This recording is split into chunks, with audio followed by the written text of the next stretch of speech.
Hi, my name is Melissa and I work at Fastenal. I'm at our headquarters in Winona, Minnesota, and my team is responsible for doing all of the employment application and resume screening and phone interviews for anyone who applies for a job at any Fastenal at our 3,000 locations. You could say that we are the experts at reviewing a resume, so we're a great group to ask what kind of tips would we provide. So when thinking of your resume overall, it's important to know what your goal is, right? You want to land that interview. And when you're job searching, you're looking at that job posting and something intrigues you about it that you want to apply for. So really use that job posting throughout your entire resume and application as a guide to prove that you are the best match for that role. That means looking at the job responsibilities, looking at those functions and what's required of that position. If you've done anything similar to any of those functions, you should make sure to include that in your resume within your experience or maybe even education with clubs. You should also look at the job posting required qualifications that are listed and make sure that if it says that certain education or work experience is required, that you make it as clear as possible that you meet those qualifications. My team are actual people that are reviewing your resume and application materials, but we may only spend about 15 seconds glancing over it. So you want it to be skimmable. That means one page. Some companies actually use technology to play a matchmaking game like my team does and look for keywords from that job posting within your application and resume materials.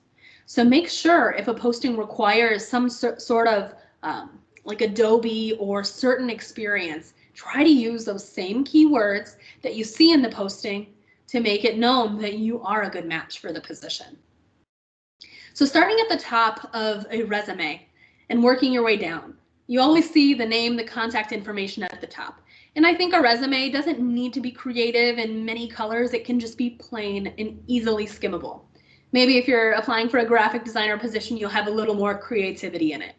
But it's fine if it's simple. We want it skimmable. So your contact information at the top with a professional email address. That can be your school email or another personal one. Just make sure it's professional. You can write your full address on your resume, but you really don't have to. At this point, we don't need to know the actual physical location where you live. Your city state is fine. And if you're actually trying to relocate, especially somewhere a ways away, I'd suggest writing that on your resume too.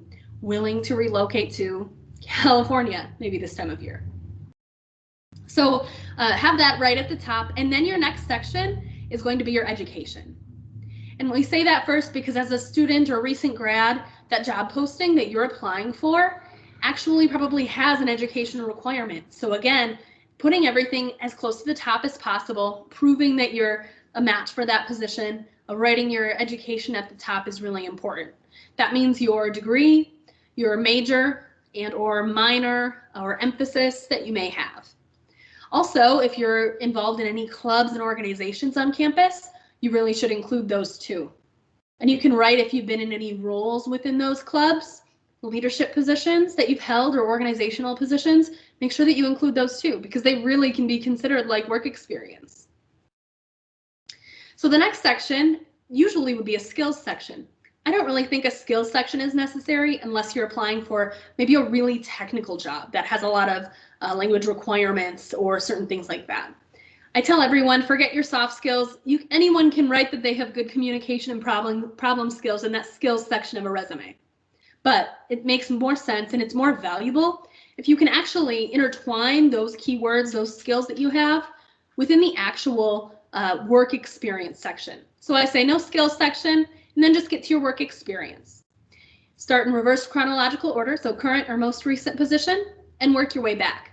There can be 3 bullet points or so, maybe 5 for each position that you've held. 5 is probably a good number. And usually start with, if it's your current position, an action word in present tense, ending in ing. I am communicating with the team about these things. If it's a prior job, you want to start with an action word that is past tense, like collaborated with. So make sure you're using those tenses right. Definitely have a professional or 2 or 3 people review your resume for any mistakes, typos, suggestions, and when you're having them review it, send over that job posting too, so they know what posting you're applying for and can try to help you map that out if you haven't already done it. So thanks for allowing Fastenal to provide some tips. If you're interested in a position, you can go to careers.fastenal.com and search our openings. We always have positions available, and follow us on social media. Thank you.